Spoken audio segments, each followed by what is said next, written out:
Hello everybody, my name is John Mark Johnson Jr. I'm the host of Reformed GGA, and today I'm here to do the second part in our analysis of the MCK from CAA. This project basically started more as kind of a curiosity, kind of vanity project. There's myself and a couple other people that have been helping me. We got a few of these MCKs, these chassis that fit over your handgun, and we were simply wanted to see how they would work and whether or not they were truly a viable option for someone out there who is interested in having something that kind of has the form factor of a PCC, but technically not having to buy another gun. They'd be able to save a little bit of money by basically using an existing handgun and converting it into something that was like a PCC. That is the question that we were trying to evaluate, and originally we had quite a few problems. The biggest one was the one that was the MCK for the SIG P-0365 that we were working with. That one, we did not get very good accuracy results out of it at all, and we came to find out that the lack of accuracy, and also it turned out to be a safety issue as well, that was actually tied to how the gun itself fit into the MCK. Most of the guns that seem to do well with the MCKs were able to make use of this little locking tab up front. There's a little tab that you pull down on each side. It's both right side and left side. You pull down on both of them at the same time, and that is what locks your handgun in place. And the way that it locks the handgun in place is by taking basically a little plastic block that actually raises into the bottom of the barrel of the handgun in the accessory slot, or slots as the case may be. This is, of course, my Springfield Hellcat. I'm putting it here because it turns out that this is actually not all that incomparable to the MCK. But this little accessory slot that's at the front ends of a lot of handguns is what allows the MCK to grab onto the front end of the handgun and catch it during recoil, make sure that it stays in place and all those kinds of things. So what it seems to be the case for us is that any handgun that has this notch in it that CAA makes an MCK for will probably work just fine as long as it has that notch. The problem with the not the Hellcat, but the SIG P-0365 is that the base model doesn't have that notch, doesn't have that kind of an accessory rail like a lot of other semi-auto handguns have. And so they had to actually use a little clamp system inside to try to hold it down, and frankly the clamp system did not work. And so the result is it didn't hold the front end of the gun securely, so shots were going all kinds of different directions, and since basically the front end of the gun was loose, knocking around in the front compartment of the MCK, it was also a bit of a safety hazard. So we contacted CAA about it. We said, hey, we think this is a dud, this is not working, we're not really confident in this model, could you send us out another model? And we had another one of the Taurus G3Cs that we had access to, so we said, oh, let's just get another MCK for that. And CAA was actually completely fine with it. They said, go ahead and send us the one that you don't like and we'll send out the other one for you. And they did exactly that. We sent in the other one. They gave us a form with an RA number, a return authorization number, to put on the package, and a little form to include with it so that when they got it on their end, they would know what was going on and all that. Label it very conspicuously, attention, return, MCK, that kind of thing. Like I said, they give you the RA number for it and all that. Sent it all in. We did have to pay for shipping on our end, but they paid for shipping the new one out to us. And they actually, in terms of cost, technically upgraded the model. It wasn't a huge difference. It was only like a $10 difference between the models, but they were actually willing to ship out to us a brand new, more expensive model, just because we weren't satisfied with the previous model. And their policy is basically, we want our customers to be happy with our product. And so, yeah, like a lot of companies, they're not really big on doing, monetary reimbursements. A lot of companies don't like to do that, but in terms of trading out product that you don't like for product that they do have that you might like better, they seem to be perfectly willing to do that. And so it is frankly nice to see that there are still companies out there that will stand behind their product in that way, that they're willing to make it right. And if they have to send you a brand new one to make up for it, they will, which frankly is a lot better than a lot of gun companies. A lot of gun companies, you send in your gun and they send it right back to you, sometimes not even fixed at all, or with a minor tweak here and there, and you have to go out to the range to see if it'll work again. Now, CAA, they just up and sent us a brand new MCK. We don't like the last one. We were not confident in the model because that model had little clamps on the side instead of the little block that the other ones use. And they were want to say, okay, if you don't like that system, we won't send out one with that system. If you have another handgun model that you can work with, we'll work with that. And we wound up with 2 of the Taurus G3C models. And in terms of securely holding the gun well enough to keep things safe and to get some kind of a group out of shooting it, they seem to do okay. So kudos to CAA on that one. That being said, as to whether or not they actually live up to the hype in terms of being an alternative to a PCC, the answer is no. They will oftentimes increase your speed relative to the handgun that you put in them, but they don't really seem to improve accuracy to any great extent. And that was more than a little bit annoying for us. What we found is that the accuracy we get out of them is actually not all that different from the accuracy that we can get out of the subcompact 9mm.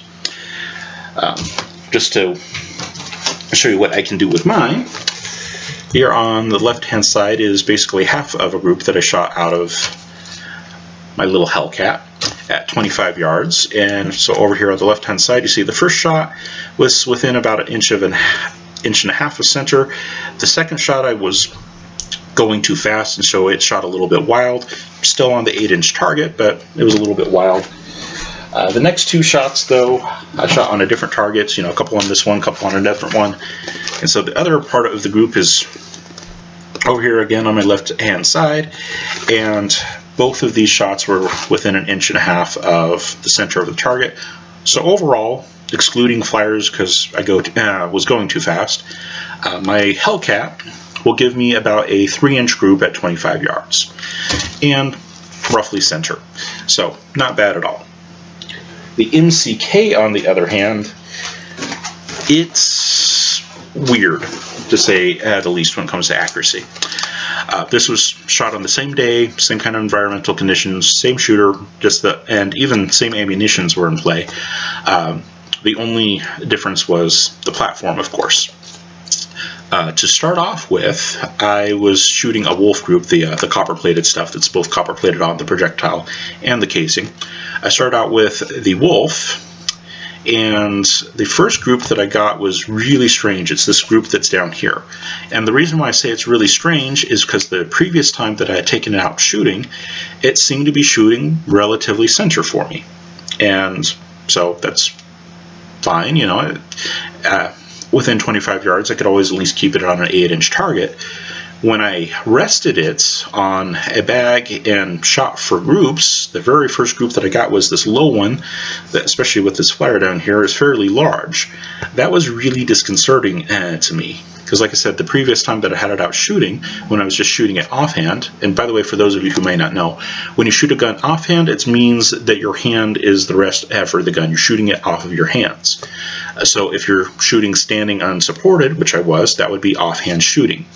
A lot of people think that offhand means your non-dominant hand. No, that doesn't. Offhand is just off of your hands. So standing and firing, or even sitting and firing, as long as your hands aren't resting on anything else, that's offhand shooting. If you want to talk about non-dominant shooting, well, the term for that is non-dominant shooting. So like I said, this wasn't offhand. This was from a bag. And like I said, really weird group, and definitely low compared to what I thought it should be and what it seemed to be doing on previous days that I brought it out. So I said, well, maybe it just doesn't like that Wolf ammunition. Because I had also done shooting with some of my Tula ammunition, just the standard Tula 115 grain stuff that's nothing to write home about. But I'd been using that previously as well, and like I said, I didn't notice any major problems, could at least keep it on an 8-inch circle at 25 yards. So I said, okay, we'll switch out to the Tula ammunition, and it shot this group way up here. So one hole here, one hole here. I'm not sure if that one was a part of it, but definitely at least that one, and I think also this one over here. So group way over here was the next one that I shot, and again, this is off of a bag at 25 yards. That is a huge dispersion, and granted, ammunition, shooting different kinds of ammunition out of your handgun or a PCC or even a rifle or even a shotgun will sometimes result in the groups shifting a little bit. But this is a massive shift at a very close distance. Like I said, this is only 25 yards. And from the bottom shot to the very top shot, that is a distance of about 13 inches there. 13 inches of maximum dispersion between two different ammo types shot from the same person under the same conditions on the same day, resting the gun on a bag.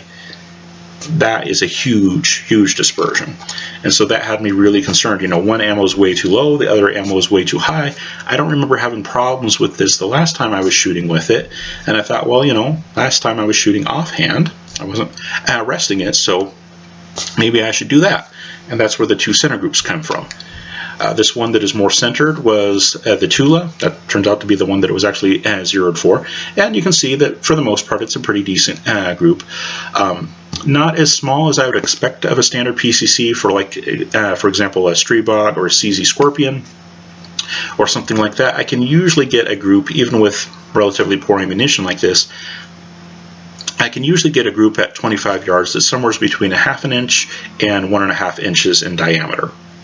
Well, this one, the bottom one here, that's almost a 3-inch group, and then the other group, that's almost a 2-inch group there. So that was definitely more accurate than resting it, because like I said, when I rested the gun on a bag, way low and way high. So this is definitely better, but it's still not what I would consider to be what I would expect out of a PCC. Like I said, PCCs at 25 yards, like I said, I usually have a 1/2 inch to 1 inch group right around the bullseye if the gun's properly zeroed. And this was clearly not that. Not terrible, but not comparable with the PCC. But this group size that we're seeing here, especially this Tula group that's actually pretty well centered, that kind of dispersion is what I normally see out of my Hellcat when I'm taking it slow. So, is it a good alternative to a PCC? In terms of accuracy, no. This kind of accuracy is the same kind of accuracy that I see with, like I said, my Hellcat. Hellcat, I can usually keep the shots within 1.5 inches of the bullseye at 25 yards. And the MCK, well, it's pretty much same kind of deal going on. The group size is roughly comparable. Now, that being said, I can go faster with the MCK than I can with the little Springfield Hellcat. But when I go fast, my accuracy does deteriorate. Not as much as it would with the Hellcat, but it does deteriorate a little bit. This was the MCK fast firing at 25 yards. Still able to keep all of them on the 8-inch target at 25 yards, which is good. But you can definitely see that the group size opened up and also had a little bit of a one-sided bias, so they're all to the right of center. But still all on target, but the group size did open up, and this one is nearly a 5-inch group. It's like, 4 3/4 or something like that. So yes, technically a little bit better than my Hellcat when I try to go fast with the Hellcat, because that one's group size opens up to about a full 8 inches when I go fast. MCK, when I go fast, it's only about a 5-inch dispersion, so a little bit more accurate, but not at all comparable to the true PCCs that I have, or the PCCs that the other people who are helping me test this have access to. It does not function like a true PCC. That is basically the bottom line with this thing. And also, as I demonstrated with that really low group and that really high group, it is very, very, very hold sensitive. And so I'd recommend for anyone that wants to get one of these things that when you go to zero it, do not rest it, because you will get some major variation. So far, the best method seems to be to zero it the way that you shoot it. So if you shoot it offhand, which most people probably would, you need to zero it offhand. And that seems to be enough, like I said, to be able to keep the gun at, you know, a somewhat reasonable level of consistency within 25 yards. Like I said, I could always hit inside of an 8-inch plate at 25 yards. That was not a problem. But to say that it is comparable to a PCC, it's not. It is not, it is not, it is not. Yeah, like I said, PCCs at 25 yards, I should be able to get a 1/2 inch to 1.5 inch group. This thing is pretty much always over that. So it is not comparable to a true PCC. And like I said, it's very hold sensitive. So if you're trying to go for a long shot by steadying it on something, it's probably really going to mess with your point of aim, and it's not going to be so good. Okay, so in terms of the accuracy portion, obviously this is not all that accurate. It is easier to manage with this third point of contact and all those kinds of things, and I can go a bit faster with it, but functionally speaking, in terms of just raw accuracy, it really isn't any different than my Hellcat. My Hellcat will give me a 3-inch group at 25 yards. This one will give me a 2 to 3-inch group at 25 yards, provided I'm taking my time. If I speed up, my Hellcat will give me about an 8-inch group, and if I speed up with this thing, it'll give me about a 5-inch group. They're not all that different. It's, yeah. Yeah, when you have something like this that's full size and costs extra money and whatnot, to be comparable with your little subcompact 9mm, we'll just say that's not exactly living up to the hype. But that isn't the only aspect of what makes a PCC, of course. Other aspects of PCCs that are worth talking about are things like reliability. A lot of the pistol caliber guns in general tend to have pretty good reliability as long as they're made by a decent company. So the CZ Scorpion, for example, usually has great reliability in terms of very little malfunctions. I've talked about in previous videos that they can be a little bit ammo sensitive, and there are some issues with CZ Scorpions, but for the most part they're very reliable guns that can go, you know, 2,000 rounds plus between malfunctions on average. That's not unheard of at all. The Strebog usually does malfunction more than that in its kind of base configuration with the straight magazines, but if you trade out to the curved magazines, its reliability also tends to go way up. The SIG NPX has pretty decent reliability, all those kinds of things. Most PCCs are known for being quite reliable. You know, like I said, most of them are at least 1,000 round average between malfunctions, and most of them are 2,000 rounds plus. Like I said, pretty much all of them are at least 1,000 rounds plus if it's a decent gun to begin with, and a lot of them are 2,000 rounds plus.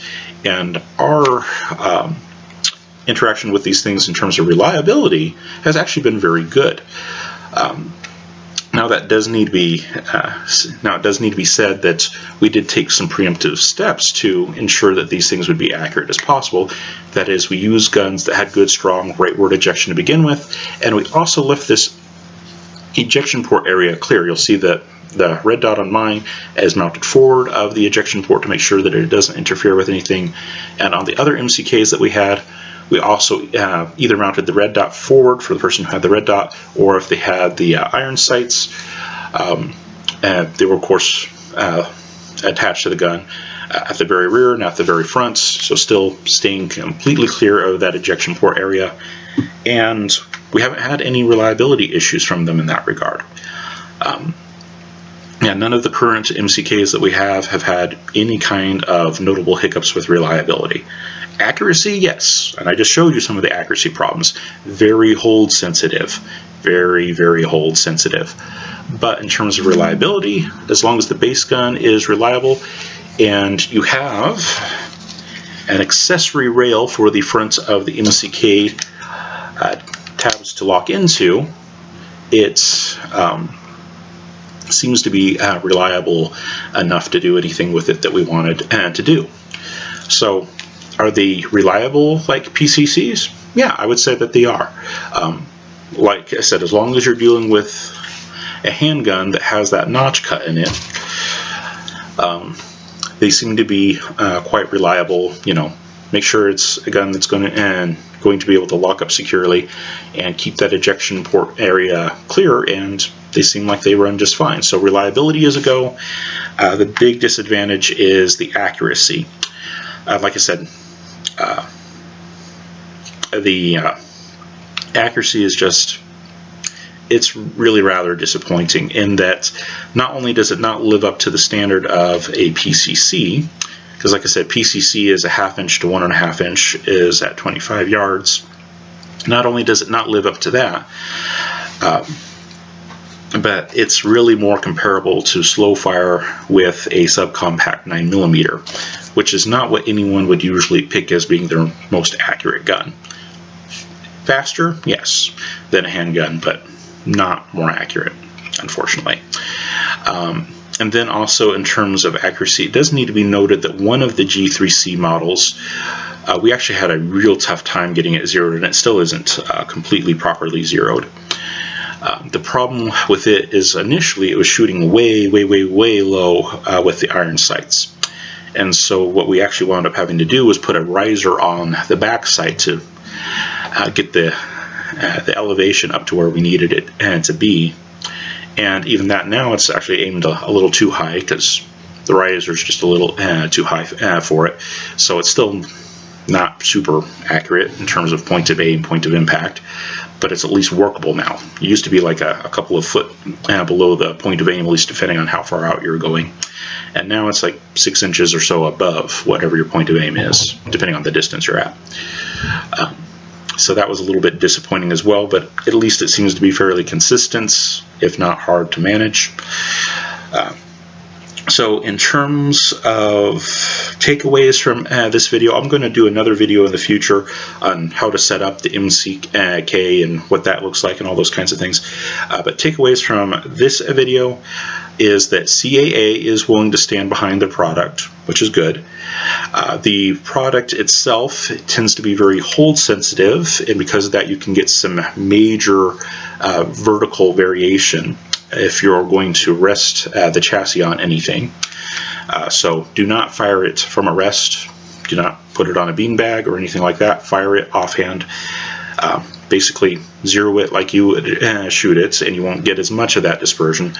But at the end of the day, it's still not as accurate as a true PCC, although it does seem to be about as reliable as a true PCC.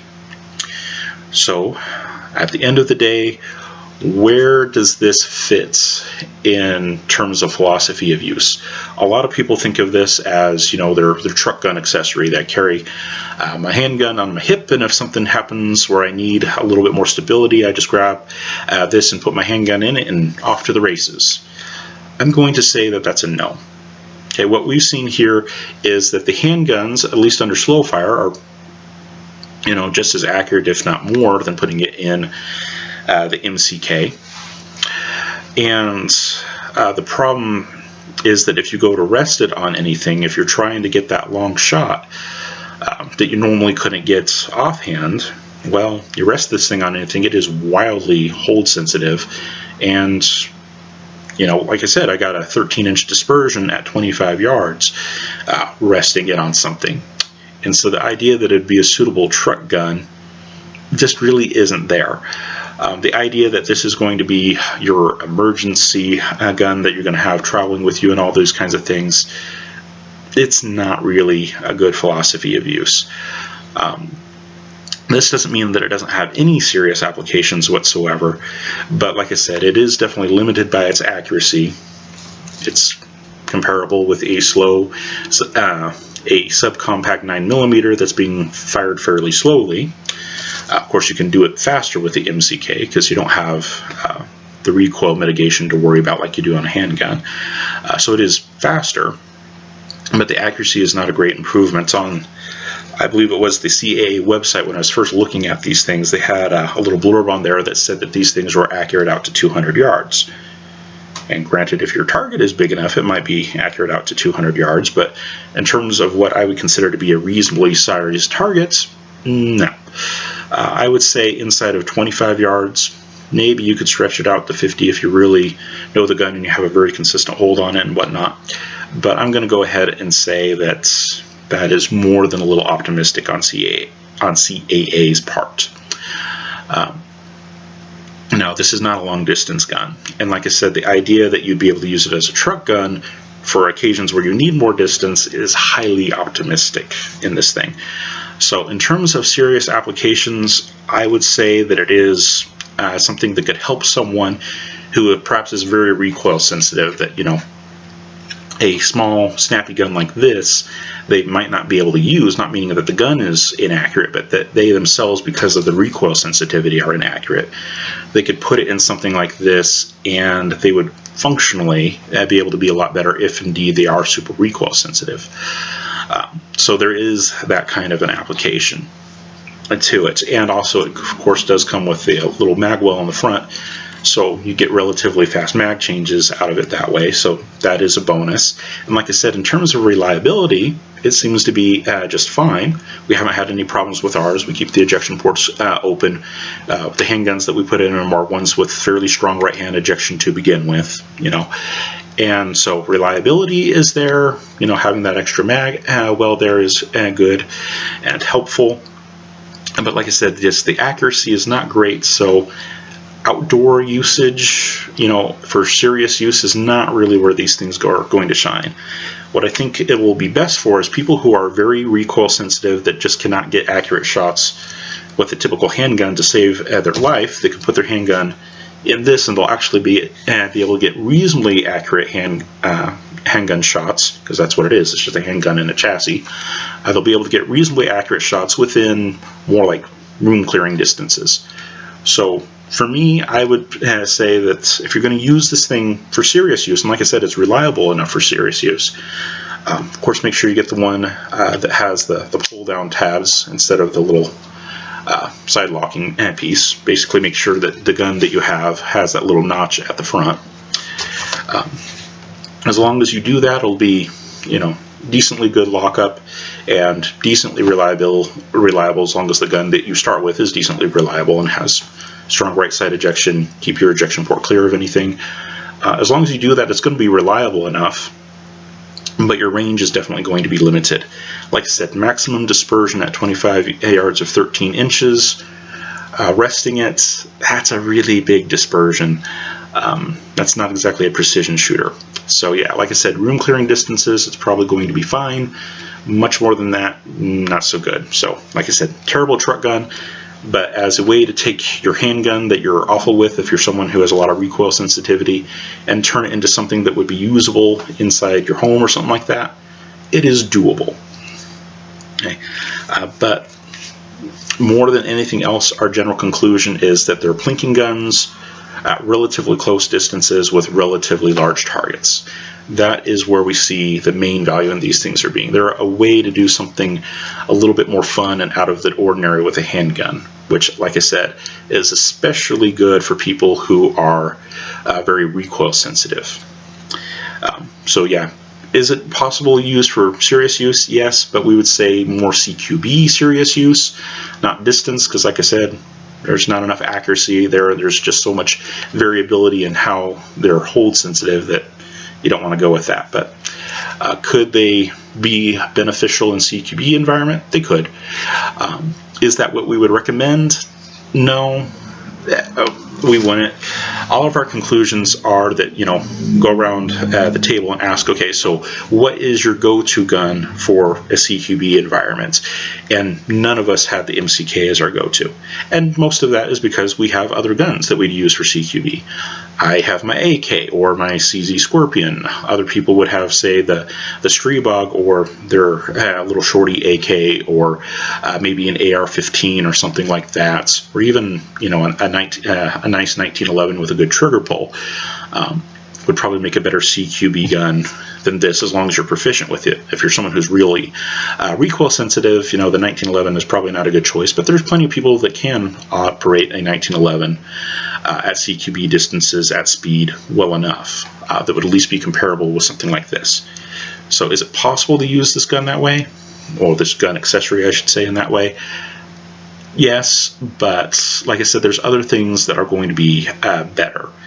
You know, a true PCC is going to be more accurate, for sure, and a little bit more functional. I've complained about it in the past, but these little side charging handles, that are at the rear. I do not like that in a PCC. I prefer forward charging handle. That's just more natural and ergonomic and those kinds of things. Yeah, it's just really not something that is going to be a top contender for the PCC category. It's what it tries to be, but it really isn't. But like I said, if you have, just the one gun and you are really recoil sensitive and you want something that's going to give you a better advantage at home, well, then this is not a terrible option. If you're, you got the one gun, maybe you're only allowed to have one gun, or if you're strapped for cash and you can't afford to get a PCC or an AR-15 or an AK or whatever the upgrade happens to be, well, then this is better than nothing. And like I said, if you're somebody who's very recoil sensitive, this really will help. But if you're someone who is very proficient with a handgun at speed, or you do have the means to get a true PCC or something else, then you're probably better off, with those other options than this thing. All right, so that is our appraisal and experience. Like I said, the other video that I'll do will be just basically how to set up the MCK once you get it, and how the different pieces and parts operate and all that kind of thing. But in terms of function and performance, we're at a point where we don't think we're going to get anything different from what we've already experienced. It's a very hold-sensitive gun. It does not have any great advantage in accuracy compared to a PCC. Pretty much every PCC that we've tried is more accurate than these things are. In terms of functional accuracy, they're actually about the same as a subcompact 9mm, at least in my case. So accuracy is not good. Reliability is basically just as good as the gun that you put in it, as long as that gun has strong rightward ejection and you keep the ejection port clear. If you want to run a red dot, run it either forward or after the ejection port, not mounted to the rail directly above the ejection port. That'll keep it decently reliable. That's basically our appraisal of it. Don't try to use that range because it's not good at that. Short ranges with relatively large targets seems to be this thing's comfort zone. So we're not saying that it's utterly useless, but like I said, if it's a situation in which you're trying to get more range, this is not the tool to go to. If you're trying to overcome recoil sensitivity, or basically work around recoil sensitivity, then this is a good option. If you're always going to stay within 25 yards with relatively large targets, then this is an option that will work. Are there better things out there? Yes. But like I said, in the situation where you only have one gun, or you're just so strapped for cash that the chassis is the only thing you can afford and you can't afford a proper second gun, then it's at least worthwhile looking at. But like I said, close in with big targets. It really likes that. All right, thank you very much for your time and attention. Keep an eye out for part 3, which we'll talk about basically how to go from what it's like in the box to something that's actually functional. All right, thank you guys. For those of you who are in Christ, go with God and be blessed. For those of you who are not, I pray that you come to know Him, the true Christ of history, the only genuine Savior of mankind. Amen.